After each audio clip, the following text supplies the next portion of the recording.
कुर्ला बस अपघातातील मयतांना शासनाच्या वतीने 5 लाख रुपये आणि बेस्ट कडून 2 लाख रुपये अशी मदत केली जाणार असल्याची माहिती गिरीश महाजन यांनी दिली आहे। कुर्ला येथील बेस्ट बस अपघात प्रकरणी 7 जणांचा मृत्यू झाला, 1 जण गंभीर जखमी आहे। शासनाच्या वतीने ही मदत केली जात असल्याचे त्यांनी सांगितलं आहे। दिवसभर गंभीर आरोग्य सरकारचे प्रतिनिधी तुम्ही आता आलेला आहात, काय परिस्थिती आहे? सर पुढे बघा सर।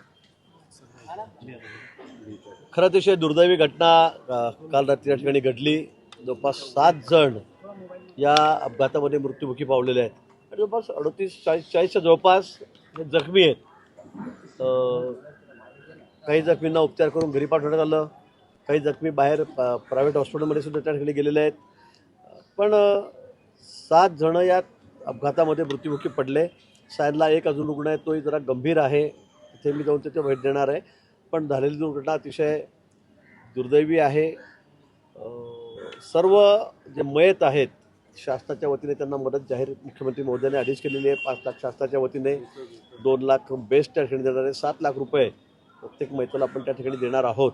पण मी पुन्हा सांगेल की अतिशय दुर्दैवी अशी दुःखद अशी घटना या ठिकाणी घडलेली आहे। भाऊ, टेंडरिंग सिस्टीमवरती प्रशासन उपस्थित झाले, 10 दिवस झाले होते त्यांना जॉईन होऊन, हेवी व्हेकलचा अनुभव नव्हता, तरी त्याच्याकडे बस देण्यात आली। कोण जबाबदार आहे आणि सरकार सिरियस कॉग्निजन्स घेणार? निश्चित त्याच्या संदर्भामध्ये गांभीर्याने सरकारने दखल घेतलेली आहे।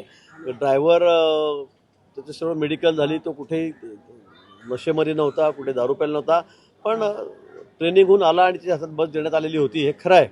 इलेक्ट्रिक बस होती, ऑटोमॅटिक होती, त्यामुळे त्याला मला असं वाटतं की त्याचा जजमेंट आला नाही, त्याला गिअरची गाडी चालवायची सवय तसं म्हणतो, आणि म्हणून मला वाटतं ही घटना घडलेली आहे।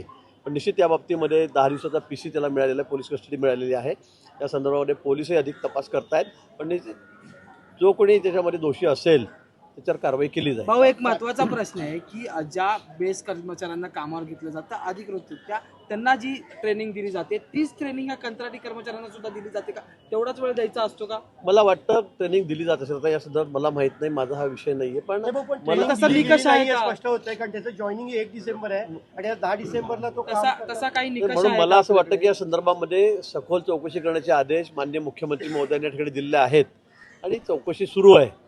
चौकशी अंतीच आपल्याला त्या ठिकाणी निकषावर जाता येईल। आणखी एक महत्त्वाचा मुद्दा आहे, बेस्टच्या अपघातामध्ये लोकांचा बळी जात असतो, तर त्या संदर्भात आता काही चौकशी करणार की आधीचे अपघात आणि आजचा जो अपघात झालेला आहे त्या संदर्भात काही चौकशी सरकार करणार आहे? निश्चित मी आपल्याला हेच सांगितलं, आधी सांगितलेलं आहे की या संदर्भामध्ये सरकारनं हा विषय अतिशय गांभीर्याने घेतलेला आहे।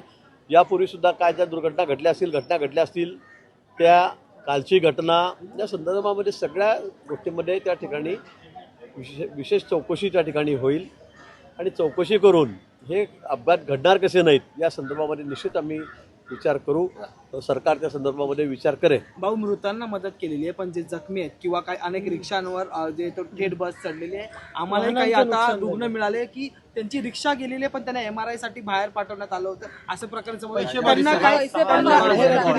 काही मदत करणार आहे का सरकार? निश्चित या संदर्भामध्ये आपण नेहमीच बघितलं असेल, अपघात झाला की मृत असते त्याला तर आपण मदत करतो, पण जखमींनाही मदत करत असतो। मुख्यमंत्री मोदयांशी मी आता संपर्क करण्याचा प्रयत्न केला, पण तो झाला नाही। त्यांना मेसेज मी टाकलेला आहे की याची जखमींनाही मदत केली गेली पाहिजे। निश्चित संध्याकाळपर्यंत किंवा उद्यापर्यंत हा निर्णय घेण्यात येईल।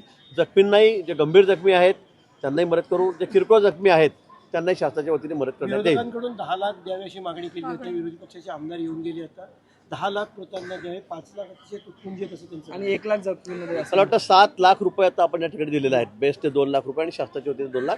खरं म्हणजे याचे निकष ठरलेले आहेत, तरी त्याच्या बाहेर जाऊन अजून आपण जास्त मदत या ठिकाणी मयतांना या ठिकाणी त्यांच्या नातेवाईकांना केलेली आहे। खरं म्हणजे ही मदत म्हणजे तुटपुंजीच आहे, कारण जीवाची कुठेही किंमत नसते माणसाच्या। 5 आणि 7 आणि 10 लाख किती म्हटली तरी ती काही किंमत नाही त्याच्या जीवाची, पण एक आधार म्हणून त्याला शासनाकडून मदत केली गेलेली आहे। आणि मला असं वाटतं की विरोधकांनी या संदर्भामध्ये राजकारण करू नये, कारण आपण एक सत्तेमध्ये होतात त्यावेळेला आपण काय केलं, काय दिलं हे आपण बघितलं पाहिजे। बाबा एवढं मोठं हॉस्पिटल आहे, मात्र त्या हॉस्पिटलमध्ये MRIची सुविधा नाही आहे। जे जखमी झाले त्यांना बाहेरून MRI काढण्याचा सल्ला इकडे हॉस्पिटलकडून देण्यात येतो। राजावाडी हॉस्पिटलमध्ये मृतदेह नेण्यासाठी सोयी सुविधांचा अभाव, मला खरं म्हणजे या संदर्भामध्ये कुठली माहिती नाही। मी पहिल्यांदा ज्या हॉस्पिटलला या ठिकाणी आलेलो आहे, त्यामुळे MRI आपल्याकडे एमआरआय नाहीये, सिटी स्कॅनची सुविधा उपलब्ध आहे.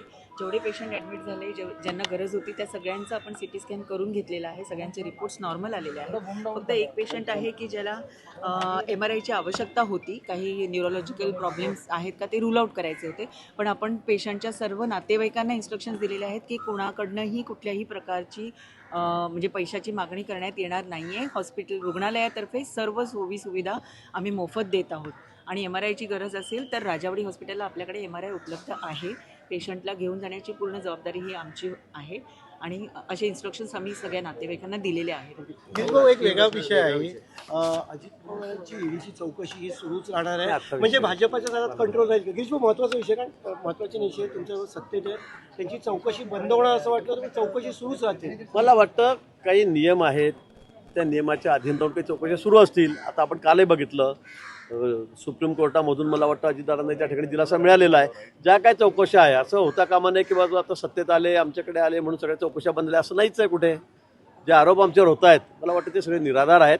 अजून सगळ्याच कोणी असेल त्याच्या चौकशा सुरू आहेत, त्या आहेतच. मला वाटतं शपथविधी कधी होणार आहे? नियमानुसार सगळ्या कारवाया सुरू आहेत. आमचं भाऊ, सरकार शपथविधी कधी होणार आहे? शपथविधीची तारीख काय ठरली आहे का? कारण अधिवेशनाची अजून कुठली तारीख ठरलेली नाही. माझ्याकडे अजून कुठली अधिकृत माहिती या ठिकाणी नाही. पण आमचं सरकार आलेलं आहे. मोहिते पाटील आमचं सरकार आलेलं आहे. मोहिते पाटलांना 1 वर्षाच्या तुरुंगात टाकू असं राम सातपुते म्हणतात. मार्केटवाडीचा विषय असा चर्चेत असताना अशा प्रकारचं राम सातपुतेंनी वक्तव्य केलं. नाही, मी काही त्या संदर्भात मला माहिती नाही.